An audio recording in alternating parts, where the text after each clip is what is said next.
Hello viewers, నమస్తే అండి. మా ఛానల్కి స్వాగతం అండి. చూస్తున్నారు కదండి, ఉర్దూ దాల్ చాయ్ మినపగుండ్లు రైస్ అండి.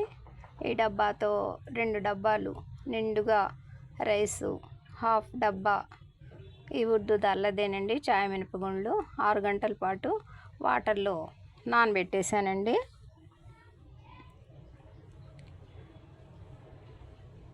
రైస్ ఏ రైస్ అయినా పర్లేదండి.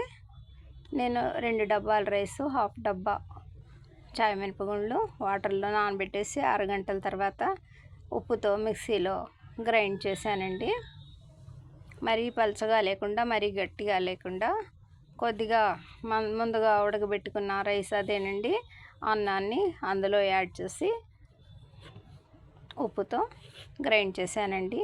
మా ఇంట్లో అందరికీ ఈ విధంగా దోశలు వేసానండి. ఇక ఈ కొద్దిపాటి పిండి మిగిలిందండి. ఇవి కూడా దాదాపు 2-3 అవుతాయండి. ఇప్పుడు మనం ఈ దోశల్ని వేసుకుందామండి. ప్యాన్ మీద నా కోసం ఈ 2 దోశల్ని ఈ విధంగా ప్యాన్ మీద యాడ్ చేస్తూ మీకు ఈ వీడియో ప్రజెంట్ చేస్తున్నానండి. చూస్తున్నారు కదా, పిండిని ఈ విధంగా ప్యాన్ మీద యాడ్ చేశానండి.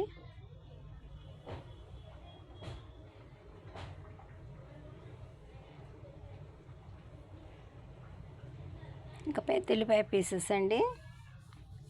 కావాలనుకుంటే మన ఇష్టం అండి. మనం అల్లం, carrot, coriander leaves, mint leaves అన్నీ యాడ్ చేసుకోవచ్చండి. కానీ నేను మాత్రం ఆనియన్ పీసెస్ని యాడ్ చేశానండి. ఈ విధంగా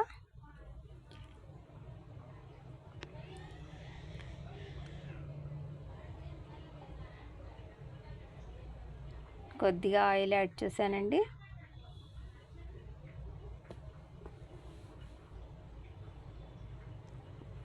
ఇక నెక్స్ట్ కొద్దిగా రెడ్ చిల్లీ పౌడర్ అండి, అంటే మసాలా కారం అండి. మేము ఇంట్లో తయారు చేసుకుంటామండి. ధనియాలు, కొద్దిపాటి మిరియాలు, జీలకర్ర, పచ్చిపప్పు అన్నీ మిక్స్ చేసి, చిన్నుల్లిపాయలు అన్నీ మిక్స్ చేసి ఉప్పుతో, రెడ్ చిల్లీస్తో ఈ మసాలా కారం తయారవుతుందండి. చాలా టేస్టీ, హెల్తీ కారం అండి. చూస్తున్నారు కదా, ఈ విధంగా మరి కొద్దిగా ఆయిల్ యాడ్ చేశానండి. ఉల్లిపాయ పీసెస్ రెడ్ చిల్లీ పౌడర్తో కొద్దిగా ఫ్రై అవ్వాలి కదండి, అందుకని చెప్పేసి ఈ విధంగా ఆయిల్ యాడ్ చేశానండి. ఇక చూస్తున్నారు కదా, దీన్ని టర్న్ చేసేద్దామండి. రెండో వైపు కూడా కొద్దిగా ఫ్రై అవ్వాలి కదా. ఉల్లిపాయ పీసెస్ రెడ్ చిల్లీ పౌడర్తో టేస్టీగా కూడా ఉంటుందండి, అందుకని చెప్పి ఈ విధంగా టర్న్ చేశానండి.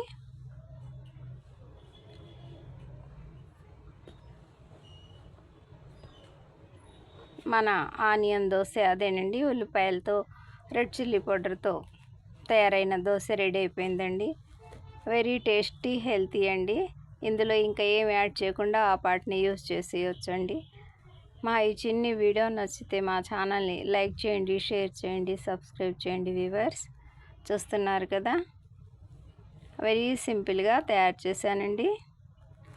బై అండి.